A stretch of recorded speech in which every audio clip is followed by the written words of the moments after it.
When I discovered that my own adopted daughter was pregnant and that it was with my husband, I felt as if my entire world had collapsed. But what came next, what they did, was even worse. Hello, my dear viewers. My name is Margaret. I am 74 years old, and today I am going to share a story that I have kept locked deep in my heart for a very long time.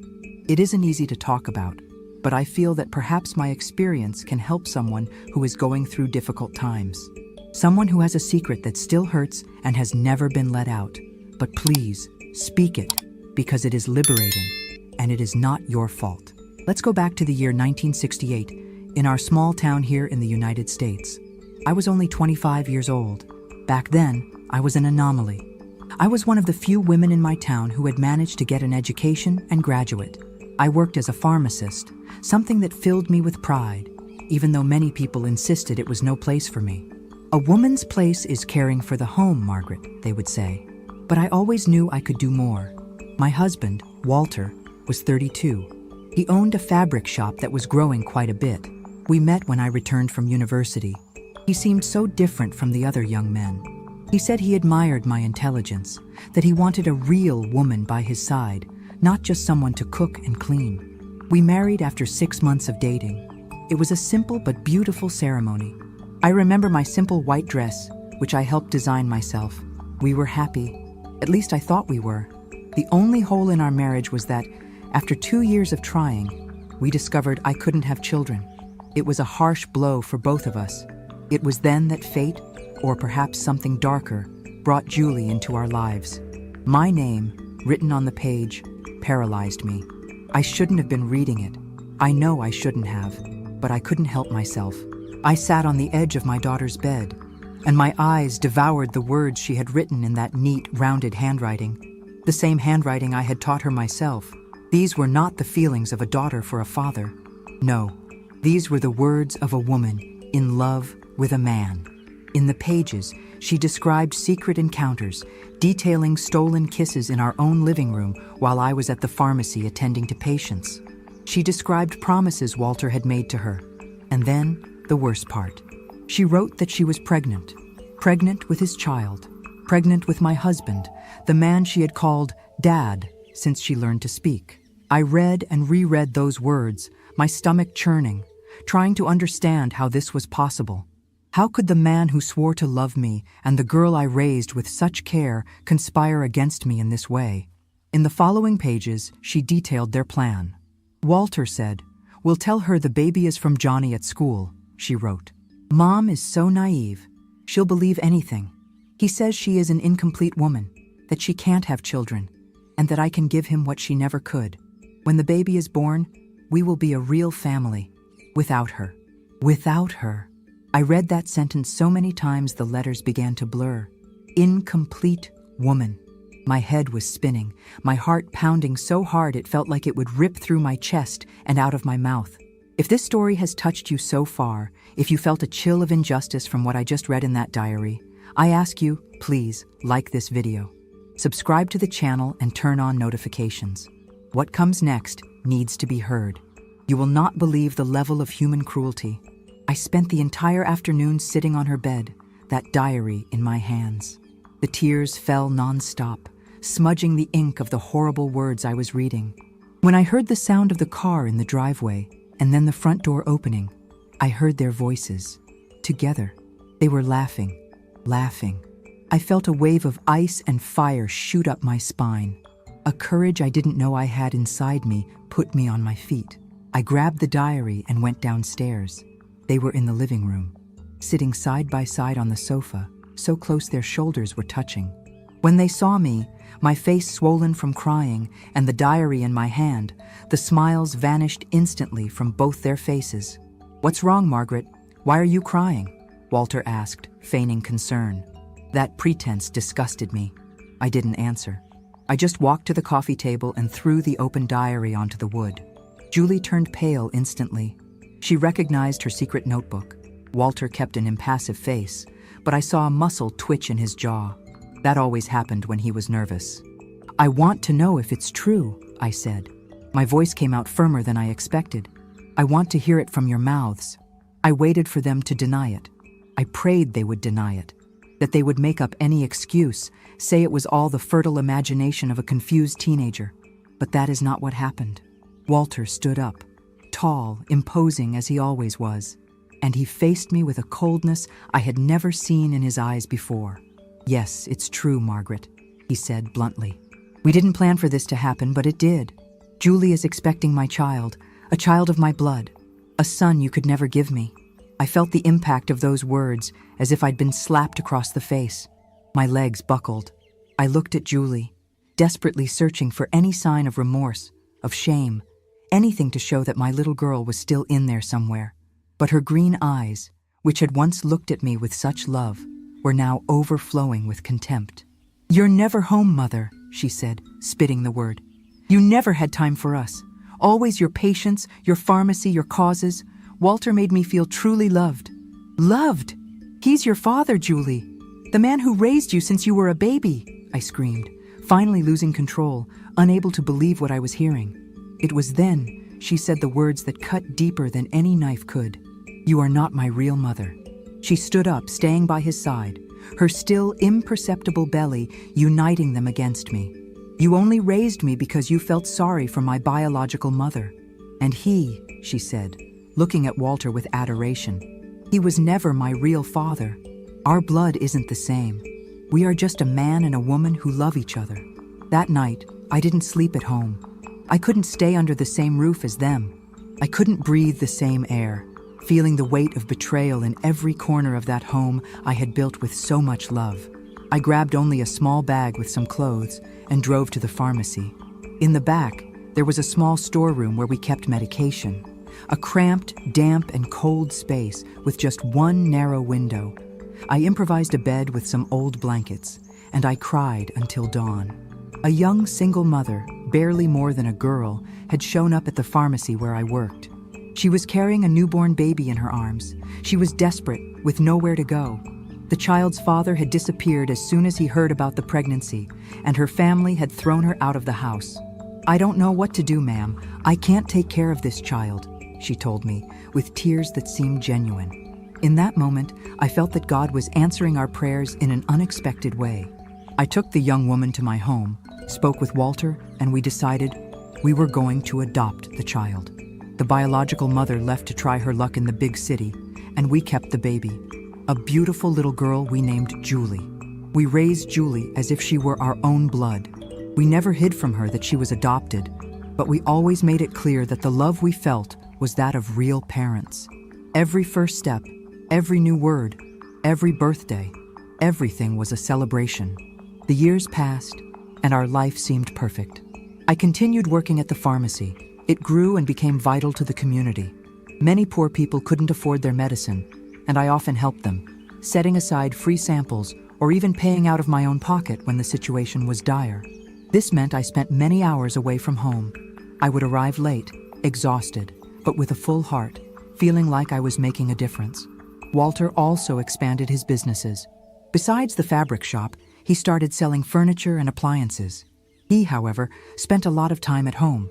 He had employees who managed the stores, while he administered everything from the office we set up in the back of our house. And Julie, Julie. She grew up to be a beautiful young woman. At 17, with long black hair and penetrating green eyes, she attracted attention wherever she went. Intelligent, studious, she seemed to have inherited my love for books. Even without the blood tie, I was immensely proud of her. It was around this time I started to notice the changes. Julie seemed more distant, sometimes irritated with me for no apparent reason. I thought it was normal teenage rebellion. Hormones. Walter always defended her when we had a small disagreement. "You work too much, Margaret. The girl misses you," he would say, and I felt guilty, torn between my vocation to help others and my role as a mother. I also began to notice how the two of them seemed increasingly close. When I'd get home, exhausted from the pharmacy, I'd often find them whispering together in the living room, sharing knowing laughs. At first, I thought it was sweet, a close father-daughter relationship. Who, in their right mind, could have imagined the truth? One Sunday afternoon, the world began to crumble. Walter had gone to resolve a problem at the store, and Julie was at a friend's house. I decided to tidy up her room, Teenagers are always so disorganized, I thought to myself, smiling. As I was putting away some clothes that were tossed on the bed, I found a notebook. It was hidden under the mattress. I swear to God, I had no intention of invading my daughter's privacy. But the notebook fell open on the floor when I pulled the sheet, and my eyes, by accident, caught my name written there, on that page. I couldn't eat. I couldn't think straight. How could I go on living after that? How could I look the people of the town in the eye? In a small community like ours, news travels faster than the wind. I spent the entire morning sitting on the floor of that storeroom. Every time the bell on the pharmacy door rang, my heart leaped in panic. But it was just regular customers, and I tried to hide my eyes, swollen from crying so much. In the late afternoon, the bell rang. It was Mrs. Jenkins, an elderly lady who lived near my now former house, and had always been, let's say, the town's information hub. "I've come to get my blood pressure medicine, Margaret," she said, analyzing me from head to toe. "And also, well, I heard about what happened." I felt my stomach sink. Of course she knew. Walter probably wasted no time in telling his version of the story, painting me as the villain. "What are they saying, Mrs. Jenkins?" I asked, my voice a whisper. The old woman averted her gaze, visibly uncomfortable, but eager to share the gossip. "They're saying you abandoned your home," she began in a low voice. "That you never paid attention to your husband or your daughter, that you lived more for others than for your own family. They're saying that if you had been a good wife and a good mother, this never would have happened." Every word was like a needle being pushed into my skin. I was being blamed for my own misfortune. The people, instead of condemning a grown man who got involved with his own adopted daughter, a minor who grew up calling him father, were condemning me. Why? Because I worked, because I helped the needy, because I had a profession. And about Walter and Julie? My throat seemed to close up. "What do they say about them?" Mrs. Jenkins sighed, leaning over the counter. "They say it's not wrong, since the girl isn't his blood daughter. Can you believe some even find it romantic? A forbidden love. Your husband told everyone he's going to take responsibility for the baby, that they are finally going to form a real family. He said you always knew you couldn't have children, and that even so, you deprived them of a complete family." I didn't answer anymore.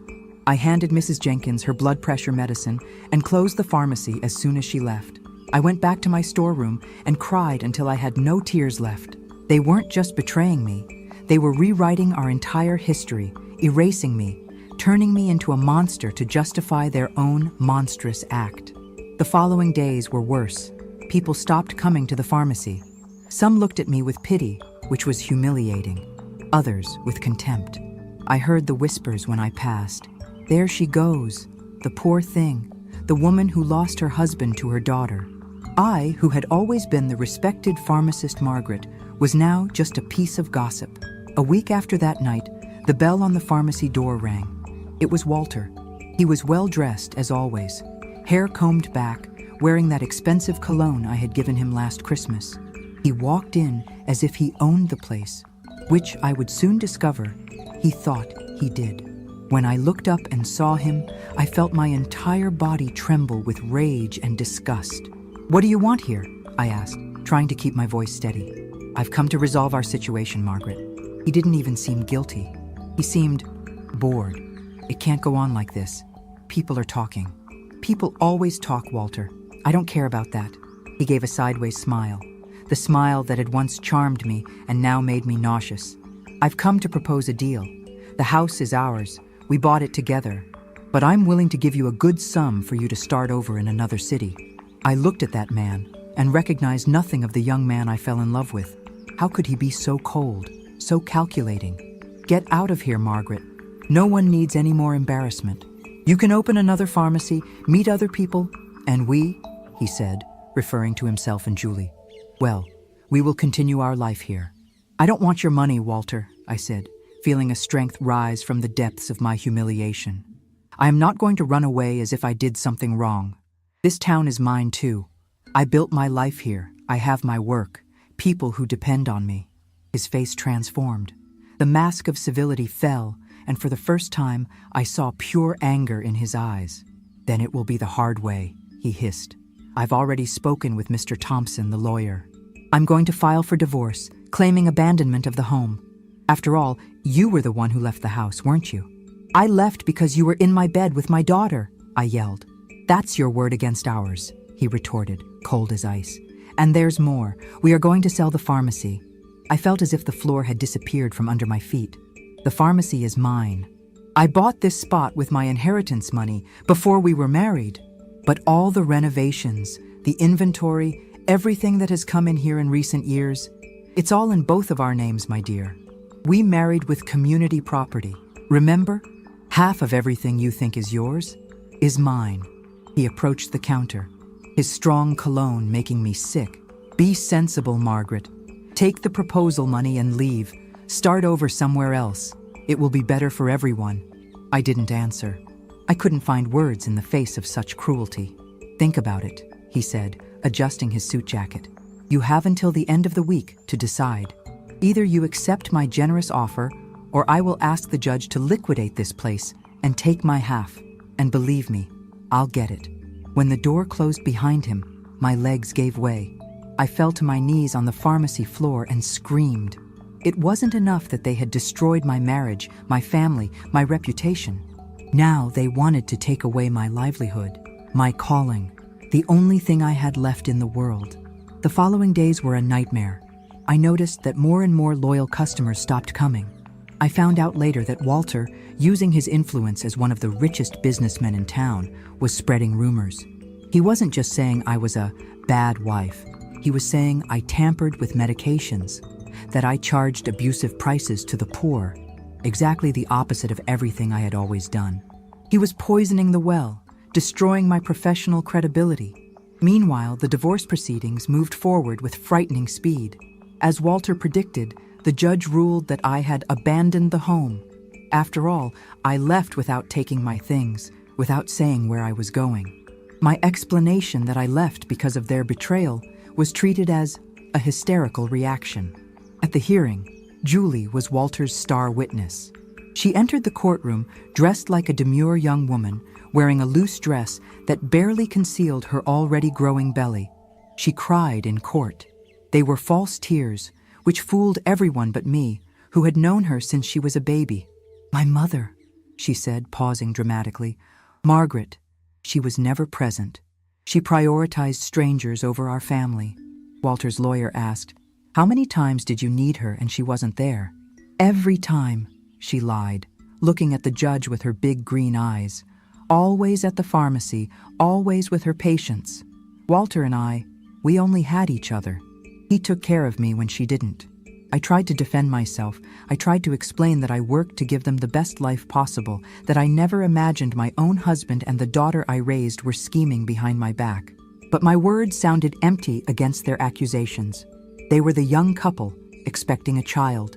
I was the older, bitter, and incomplete woman. In the end, I lost almost everything. The house, which I helped build and decorate, went to Walter. Of our assets, I received only a small portion, far less than what was fair. And as for the pharmacy, the one thing I fought for with tooth and nail, I managed to keep it, but at a terrible price. I had to pay Walter, in cash, the value of his half, the value the judge stipulated. This left me nearly destitute, emptying all my savings. Those were terrible months. The clientele dwindled so much I could barely pay the electricity bills. I had to let go of my only employee and began working alone, opening and closing every day. At night, I continued to sleep in the storeroom, as I didn't even have money to rent a room at the town's boarding house. The worst part was seeing them. Walter and Julie now lived openly as a couple. He bought her designer clothes, and they would drive around town in his new car, her belly growing by the day. People seemed to have forgotten that, just a few months prior, he was her father. Now they were seen as a couple in love, building a family. And I was the failed, abandoned woman who had lost everything. The baby was born in mid-1969. It was a boy. I found out from Mrs. Carmichael, one of the few customers who remained loyal to me. They named him August, my grandson, who would never know me as his grandmother. I tried not to think about it. I tried to focus on work, on the few people who still came to the pharmacy. But at night, alone in my damp storeroom, I allowed myself to cry in silence, remembering everything I had lost. It was around this time that I seriously considered giving up, not just on the pharmacy, but on life. There were days when the despair was so great, so heavy, that I honestly saw no point in continuing. What was left for me? A bankrupt pharmacy, a destroyed reputation, a family that had betrayed me in the worst way possible. I remember one particularly difficult night. It was winter. It was pouring rain outside, a storm of wind and ice. The storeroom roof leaked. I set out buckets to catch the water, but still everything was damp. The cold seemed to seep into my bones. Sitting on my makeshift bed, I looked at the bottles of medicine on the shelves. I thought about how easy it would be. Mix a few. End this suffering. As a pharmacist, I knew exactly what to do. I knew the doses. It would be quick and painless. I even grabbed a few bottles. My hands were shaking, but not from the cold. I held them, looking at the labels, hot tears falling on the cold glass. I was at rock bottom. There was nothing left. But then, something happened. A loud clap of thunder shook the pharmacy windows, making the bottles tremble on the shelves. And right after, I heard banging, desperate banging on the front door of the pharmacy. It was almost 11 at night. Who could it be? My heart raced with fear. What if it was Walter, coming to finish destroying me? The banging continued, louder, more urgent. Help! Open up! Please! Finally, I dropped the bottles. I gathered my courage and went to the door, holding a piece of wood for protection. Who is it? I yelled through the closed door. Please, open up! I need help! Replied a female voice I didn't recognize. I opened the door just a crack, and I saw a middle-aged woman, completely soaked by the rain, with a terrible expression of pain. My name is Olivia, she said, trembling from the cold. My car broke down on the road, and I walked here. I saw the light from your pharmacy. I'm in pain. A lot of pain. I think it's my gallbladder. Do you have any medicine? I opened the door completely and let the woman in. Olivia was pale, bent over in pain. I took her to the storeroom, the only warm place, and began to examine her. You're not from around here, are you? I asked, as I checked her vital signs, my pharmacist instincts taking over. No, she replied between groans. I'm moving here. I'm a doctor. I'm going to take over the town's health clinic. A doctor, a stranger who didn't know my story, who wouldn't judge me. In that moment, something lit up inside me. A small flame of hope I thought was completely extinguished. I took care of Olivia as best I could that night. Little did I know that that night, the night I almost took my own life, would mark the beginning of my rebuilding. Right. Olivia's arrival that stormy night wasn't just the end of my despair. It was the beginning of everything. That night, the night I almost gave up, was the night I found my greatest ally. I took care of Olivia in that storeroom, and in the following days, as she recovered and her car was being fixed, I told her everything. About Walter, about Julie, about the betrayal and the public humiliation. I expected to see pity in her eyes, but what I found was indignation and respect. You are an extraordinary woman, Margaret, she told me. Many would have given up. You are still fighting. Olivia was new in town. She didn't care about the rumors. She wasn't afraid of Walter's influence. She only saw the facts, a talented pharmacist being destroyed by an injustice. She was the one who proposed it. What if we joined forces, she said, looking around my empty pharmacy. I'm a doctor without an office. You're a pharmacist without customers. Let's turn this place into a community clinic. I'll see patients in the back. You run the pharmacy in the front. Let's show this town what real healthcare is. It was risky. I barely had money to eat, let alone renovate. But I used what little I had left. The storeroom where I slept, the place where I almost died, was the first thing we transformed. We knocked down the damp wall, painted, and it became Dr. Olivia's first examination room. At first, it was difficult. People were still hesitant. But Olivia's competence was undeniable. She was a brilliant diagnostician, and little by little, people started to come. First, the poorest, whom we treated for free or in exchange for vegetables from their gardens. Then, those who were disillusioned with the expensive doctor on the other side of town. By 1970, we couldn't keep up. We hired a young nurse, Teresa. By 1975, our little St. Clair Community Clinic had 3 doctors, 5 nurses, and a small laboratory. I, who had been seen as a failed woman, was respected again. Not for being someone's wife, but for my own worth. I bought a simple little house 2 blocks from the clinic, my little corner of peace. And Walter, he prospered too. He built a mansion on the outskirts of town. But wealth doesn't buy respect. He was the rich man.